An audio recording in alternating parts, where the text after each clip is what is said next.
তো নমস্কার বন্ধুরা, আশা করি সবাই ভালো আছেন। তো বন্ধুরা, এখন আমি যে বিষয়টা নিয়ে কথা বলবো সেটা হচ্ছে আরশাদ ওয়ারসি। তিনি সম্ভবত কালকি ছবির প্রভাসের বিষয়বস্তু নিয়ে একটু কথা বলেছেন এবং সেখানে তিনি প্রভাসকে বলেছেন যে কালকি ছবিতে প্রভাসকে জোকারের মতো লাগছে। তো সেই বিষয়টা নিয়ে কিন্তু একটা বিরাট বড় একটা কন্ট্রোভার্সি সৃষ্টি হচ্ছে বিভিন্ন জায়গাতে। অনেকে বলিউড ভার্সেস সাউথ করছে, অনেকে দেখছি প্রভাসের যারা ফ্যান ফলোয়িং রয়েছে তারা অকথ্য ভাষায় গালাগালি করছে আরশাদ ওয়ারসিকে। তো আরশাদ ওয়ারসি তিনি কি সত্যি কিছু ভুল কিছু বলেছেন, তো সেই বিষয় নিয়ে কথা বলবো। এবং তার আগে প্রত্যেকটা বন্ধুকে অনুরোধ করবো, চ্যানেলটা নতুন হয়ে থাকলে আপনারা অবশ্যই চ্যানেলটি সাবস্ক্রাইব করে নেবেন, আর যদি ভিডিওটি পছন্দ হয় অবশ্যই লাইক কমেন্ট শেয়ার করতে ভুলবেন না। দেখুন, প্রথম যে বিষয়বস্তুটা বলি, আরশাদ ওয়ারসি তিনি কিন্তু কখনোই প্রভাসকে ছোট করার চেষ্টা করেননি। তিনি বারবার এটা বলেছেন যে কালকি ছবিটা, তাকে যখন একটা ইন্টারভিউতে প্রশ্ন করে রিসেন্ট তিনি কোন ছবিটা দেখেছেন, তখন তিনি একটা পরিষ্কারভাবে একটা কথাই বলেন যে তিনি রিসেন্ট কালকি ছবিটা দেখেছেন এবং কালকি ছবিটা দেখে তার খুব একটা পছন্দ হয়নি। তো এবং তারপরে সে এটাও বলেছে যে প্রভাসের যে ক্যারেক্টারটা সেটা স্পেশালি সেই ছবিতে জোকারের মতো করে রাখা হয়েছে, তার ছবিটাকে তাকে অযথা যাচ্ছে তাই মতো রাখা হয়েছে। তো সত্য কথা বলতে এটুকু আমিও বিশ্বাস করি যে প্রভাসের ক্যারেক্টারটা কিন্তু হয়তো যতটা আমরা বলেছিলাম, বাট সেই ক্যারেক্টারটা কিন্তু সেইভাবে আমরা কিন্তু পাইনি। লাস্ট মুহূর্তে কিছু সিন ছিল যেখানে খুবই ভালো লেগেছিলো, বাট বেশিরভাগ জায়গাতেই তাকে আননেসেসারি কমেডি করানো হয়েছে। সেই কমেডিগুলো হাসিও পায় না, কিছুই নয়, জাস্ট একটা অযথা একটা জাস্ট মাথা ব্যথার মতো সিনগুলো ছিল। সত্য কথা সেগুলো খুবই খারাপ ছিল। হয়তো সেই কারণে তিনি এই কথাটা বলেছেন, বাট তার কখনোই কিন্তু মনে হয় না যে তিনি ছবিটাকে পুরোপুরি ক্রিটিসাইজ করেছেন বা প্রভাসের সাথে তার পার্সোনালি কোনো শত্রুতা রয়েছে যে প্রভাসকে সে খারাপ বলেছে। কিন্তু আমি যেটা দেখতে পাচ্ছি এই এই জিনিসটাকে পুরোপুরি হেডলাইন করা হচ্ছে বাইরে, এবং সেটা বারবার করে দেখানো হচ্ছে এবং বলা হচ্ছে যে প্রভাসকে সে হয়তো হেড করে, এবং বলিউডের বিভিন্ন মানে অভিনেতারা মানে প্রভাসকে হেড করে, এই জিনিসটা বোঝাতে চাইছে। তারপরে সেটা এটাও বোঝাতে চাইছে যে যে তারপরে বিশেষত এই বিষয়টা নিয়ে অতটা আলোচনা হতো না।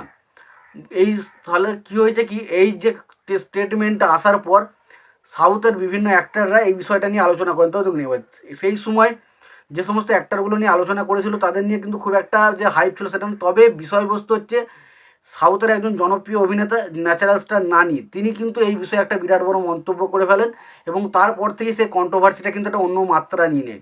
সেখানে ন্যাচারাল স্টার নানি তিনি কিন্তু পরিষ্কারভাবে একটা বলেন যে আরশাদ ওয়ারসি তিনি আজ পর্যন্ত তার অভিনয় কেরিয়ারে যতটা কিছু অর্জন করেছেন, তিনি শুধুমাত্রই তার এই বক্তব্য বা কন্ট্রোভার্সির মাধ্যমে কিন্তু আরও বেশি কিছু অর্জন করছেন বা বেশি কিছু মানুষের কাছে পরিচিত হচ্ছেন। তো এই জিনিসটার সাথে আমি একদমই একমত নই। তার কারণ আমরা জানি আরশাদ ওয়ারসি কত ভালো মানের অভিনেতা। তার কমেডির টাইমিং অসাধারণ। তার মতো কমেডি টাইমিং খুব কমের ভাগ মানুষজন রয়েছে যাদের ক্ষেত্রে অত ভালো কমেডি টাইমিং রয়েছে। তো আরশাদ ওয়ারসি খুব ভালো কমেডি করতে পারে এবং তার পাশাপাশি বেশ কিছু সিরিয়াস ক্যারেক্টারে সে যথেষ্ট ভালো করে। কিছুদিন আগে একটা ওয়েব সিরিজ রিলিজ অসুর, সেখানে সে পারফরমেন্স দেখুন অসাধারণ ছিল। তো সত্যি বলতে আরশাদ ওয়ারসি তিনি অ্যাক্টর হিসাবে যথেষ্ট ভালো এবং তাকে নিয়ে কোনো রকম কোনো সন্দেহ নেই। লাগেরাও মুন্না ভাই ছবিতেও বা মুন্না ভাই ছবিগুলোতে তার পারফরমেন্স প্রত্যেকটা ছবিতে সে কিন্তু পারফরমেন্সের ছাপ রাখে। তো সুতরাং এই কথাটা যে বলা হচ্ছে যে প্রভাসের সাথে তাকে একটা ছোট্ট একটা মন্তব্য করার জন্য তার কেরিয়ারে যত যত যা করেছিল তার থেকে বেশি সে হাইপ এটাতে পেয়ে গেল, এটা পুরোপুরি আমার কাছে ভুল ধারণা।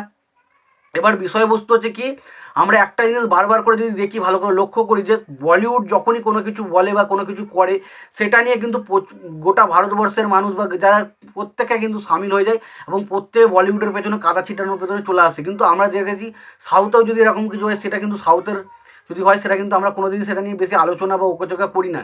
সেরকম একটা ডিটেলসে মনে হচ্ছে কিছুদিন আগে একটা ছবি হয়েছে ডবল স্মার্ট শঙ্কর, যে ছবিটা নিয়ে মেয়েদেরকে নিয়ে যাচ্ছে তাইভাবে দেখানো, তারপরেও কিন্তু সেই ছবিটা নিয়ে আমরা কোনো ক্রিটিসাইজ করিনি।